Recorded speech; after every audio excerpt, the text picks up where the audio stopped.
นังธรรมะปุณณังสังฆปุณณังสรณังคัจฉามิสาธุนามนี้มันนามมนต์ทิพย์อันวิเศษสามารถปัดเห็ดหอนหายจ่อยบ่เหลือสิทธิ์ไปเหนือสิทธิ์ไปไต่สิทธิ์ไปไทยทางลางก็เห็นสว่างแก่งเห็นหูปองธรรมไผภูมิกำหายบ่สำบายหายสวงเคยเก็บนวงปวดเหล่าข้าวนี่ก็สวงหายนำมิตรไฟแก้วนี่พระโมนี่จอมปราดศาสดาเอกแก้วประท่านแล้วจังสิทธิ์ไปฟงไปถือค้นไข่ไอจามปวดปวงกะสิหายสวงสัมมีแห้งปืนสวงเศร้าฟงไปถือผู้เฒ่าผมขาวเขียวร้อนกะสิกับนุ่มเหนี่ยมสองเต่าเต็งตึง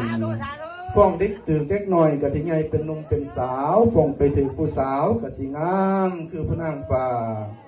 บ่ได้มีไฟฝ่าผิวพันธุ์พุทธท้องให้เจ้าเหลื่อมมองผู้เบาหย่องทั่วเมืองฟงไปถือเด็กหน่อยกะสิไงเป็นนุ่มเป็นสาว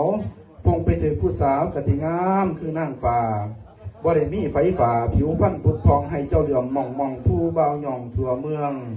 ฟงไปถือคนหัวล้านไข่ผมตรงไม่คิดอันใดทำอันใดข้าให้เจ้าได้สมดังคำปรารถนาฟงไปถือพอลูกแม่ป่าเอาอาณาบ่าวกะสิได้ก้าวหน้าเจริญขึ้นบ่ถอยฟงไปถือพอผู้ซอยกะสิได้เป็นพอผู้ใหญ่ฟงไปถือพอผู้ใหญ่กะสิได้เป็นพอกำนันฟงไปถือนายพันก็ให้ได้เป็นนายพ้นทุนเด้อฟงไปถือนายอำเภอก็ให้ได้เป็นผู้ว่าฟงไปถือพ่อข้าก็ขอให้มีแต่กำไรฟงไปถือทางใดก็ให้เจริญรุ่งเรื่องเด้ออีพอฟงไปถือซุ่มหมอซุ่มอบตซุ่มอสมซุ่มสทไก่ถือลอตเตอรี่รางวัลที่1พุ่นเด้ออะไรวันนี้เราเพิ่งเอิ้นได้